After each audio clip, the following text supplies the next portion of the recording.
This video is sponsored by Lido. Thanks again for supporting the channel.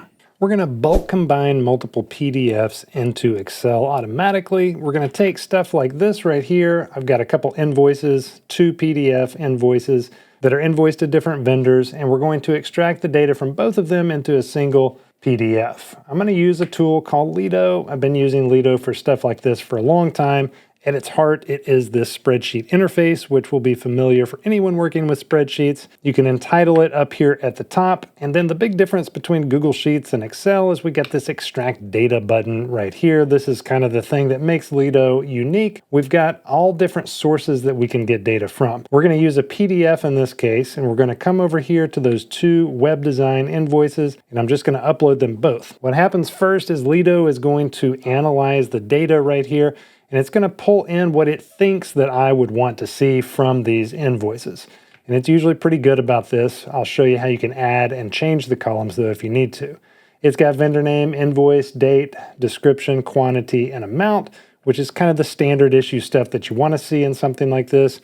If we want something else right down here, we can add another column, and you can see over here on the left-hand side, everything that we do is going to be added and synced up in the spreadsheet itself, because that's where the data that we extract is actually going to live as we get it into Excel. Now I'm going to delete that because I actually don't need another column called another column.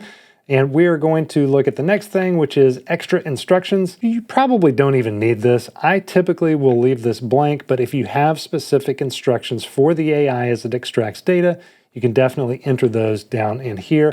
We're not going to need them for this standard use case. I'm going to delete them now. And then on the bottom, make sure you check this extract multiple rows per document. It's already pre-checked here, but that's if you have multiple line items and you want them to extract into multiple rows for each document. We can click to upload even more documents here. I've got 2. You can actually add up to 100 files at a time if you want. It'll take a little bit more time to process, but now let's just go ahead and process the 2 we have. And it'll show processing up here. Doesn't take long at all, 7 and 9% already, and boom, after like 4 seconds, here's our data. Now it puts it into the spreadsheet format here, but what you probably want and why you're here is to get it to Excel. So just go File, Export Values to Excel, and that gives us our XLSX document, which we can edit right down here and manipulate in whatever way that we want. This saves a ton of manual entry time. It saves you from making a ton of human errors when you're typing stuff like this in manually, especially when you get to having tons of documents and tons of line items per document. So I've been using them for a while. There is a link in the description below if you want to check Lido out. Hope it's useful for you and your business. Have a great one.